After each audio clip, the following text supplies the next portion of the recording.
Saint-Méloire de Cornouailles, connu aussi comme Méloire ou Mélard, donc plutôt Saint-Mélard, est un saint breton élevé à la sainteté par la dévotion populaire. Il est le fils de la reine celte Aria de Domonée, fille du roi Domnoné et de Saint-Mio, légendaire roi celte britannique de Cornouailles et de Bretagne.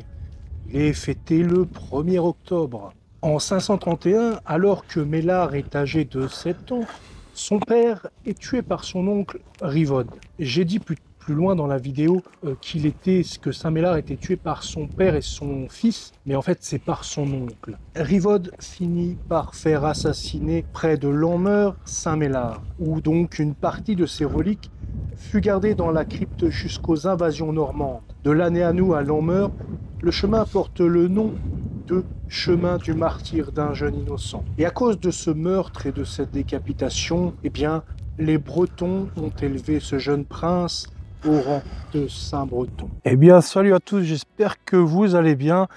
On se retrouve dans une nouvelle vidéo à la chapelle Saint-Mélard. Donc, comme je l'ai expliqué dans l'introduction, donc Saint-Mélard était donc un saint élevé populairement, et donc une chapelle à son honneur a été construite au XVIIe siècle. Donc là on est en pleine nuit, je voulais vérifier un petit peu mon nouveau téléphone, voir un petit peu ce qu'il avait dans le ventre pour la nuit. Et je vois que ça filme bien apparemment. Et là j'ai mis le nouveau micro également, donc j'espère que le vent est cool. Donc voilà le petit calvaire de la chapelle de Saint-Mélard. Un très très joli calvaire. Celui-là qui est bien entretenu. On peut voir que les toits ne sont pas très hauts. Là, je touche pareil pour rentrer dedans. Donc voilà la chapelle de Saint-Mélard, commune de Saint-Jean-du-Doigt, Saint-Yann-Arbise. Donc Saint-Jean-du-Doigt, c'est là où il y avait donc la chapelle de Saint-Jean-du-Doigt, la chapelle de Saint-Jean où il y a la relique. Vous allez pouvoir retrouver cette vidéo sur ma chaîne YouTube. Et donc voilà, elle a été construite au XVIIe siècle en 1621. Et c'est une chapelle en aile plus ancienne portant la date 1601 gravée sur le linteau d'une fenêtre. Elle aurait été construite par le monsieur Le Coaille. Malheureusement, ça va être fermé bien sûr. Hein. On ne pourra pas y accéder. Voilà. Et là, c'est vraiment perdu au milieu des bois. Hein. Là, c'est vraiment au milieu des champs, au milieu de la forêt. On va faire une... Au nom du Père et du Fils et du Saint-Esprit. Amen.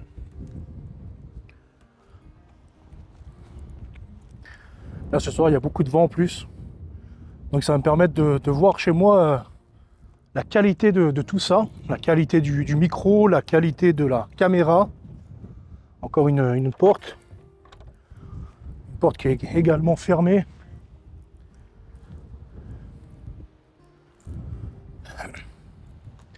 Donc là on peut voir qu'il y a un petit peu de terrain ici.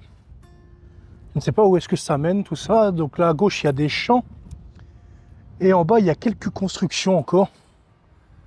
Je ne sais pas ce que c'est en bas. Peut-être on dirait un espèce de lavoir ou je ne sais quoi. Peut-être qu'il y a une rivière qui passe ici ou un point d'eau ou je sais quoi. Là, en pleine nuit, c'est compliqué à pouvoir se rendre compte. En tout cas, le vent est très frais. On est encore en mois d'avril, donc il ne fait pas super chaud la nuit. Mais en tout cas, c'est vachement beau. Ah, voilà, je crois que c'est ici la gravure de la date, il me semble. Ou alors c'est peut-être de l'intérieur. Non, on voit rien du tout d'ici. En tout cas, voilà, c'est une énième petite chapelle bien sympathique. Ah, vous allez peut-être pouvoir voir dedans. Je vais essayer de vous montrer dedans. Voyez, regardez. Attendez, peut-être là. Ah, non.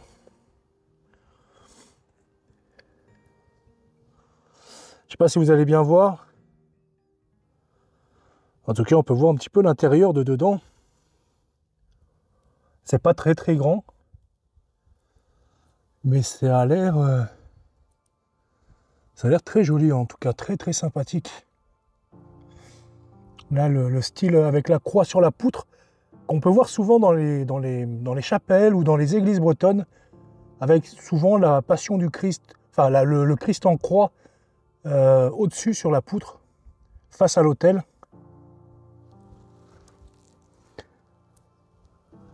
Je ne sais pas si elle a déjà servi de culte, peut-être avant, à l'époque, mais je ne sais pas du tout depuis combien de temps ça n'a pas servi. On peut voir, c'est très très sale. Là, c'est une vitre normale, il n'y a pas de vitrail dessus. Ici, on a encore un petit muret.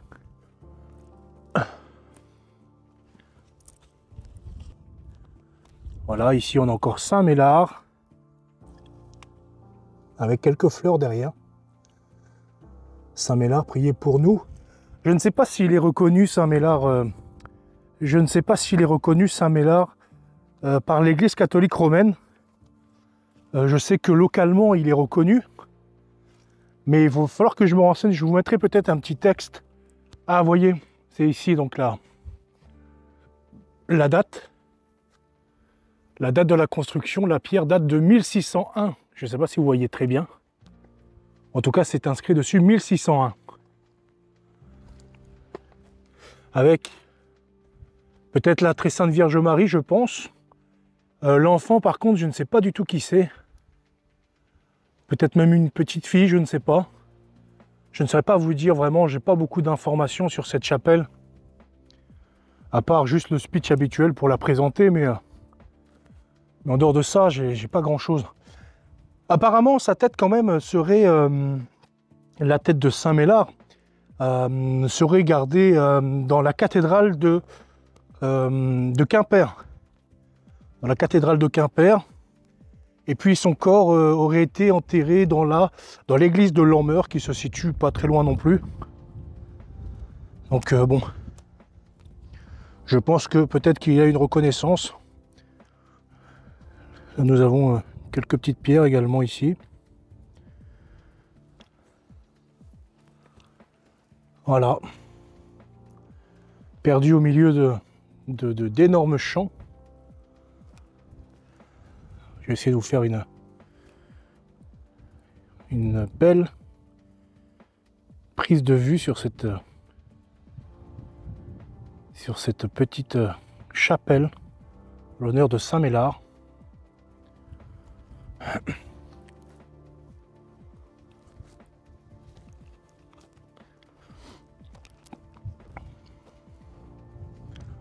Ici, je pense qu'en plein été, enfin quand il fait, vous voyez, il fait bien chaud, de venir ici, de faire un petit pique-nique au pied de la chapelle, ça peut être vraiment un très très bon spot. C'est vraiment agréable de découvrir des petits lieux comme ça, des lieux très sympathiques. Après, j'essaie de revenir ici, pareil, en journée, ainsi que dans les autres chapelles où j'ai déjà fait juste l'extérieur. J'essaierai de trouver des occasions pour pouvoir faire des vidéos à l'intérieur, parce que c'est toujours quand même sympa. Vous voyez, il y a même une petite cloche en haut, avec la croix de notre Seigneur. Je ne pense pas qu'elle ait sonné depuis très longtemps, enfin ça doit faire très longtemps qu'elle n'a pas sonné. Enfin, en tout cas, c'est vraiment un très très bon spot. Et en plus, on est un petit peu, j'ai l'impression d'être un petit peu en hauteur par rapport à là-bas. Je ne sais pas si vous voyez bien. Et donc en pleine journée avec la lumière du jour, ça doit être vraiment très sympathique comme spot. Très paisible, très très calme. Mais là, franchement, je ne sais pas du tout ce que c'est ici. J'ai vraiment aucune idée. J'ai vraiment aucune idée de ce que c'est.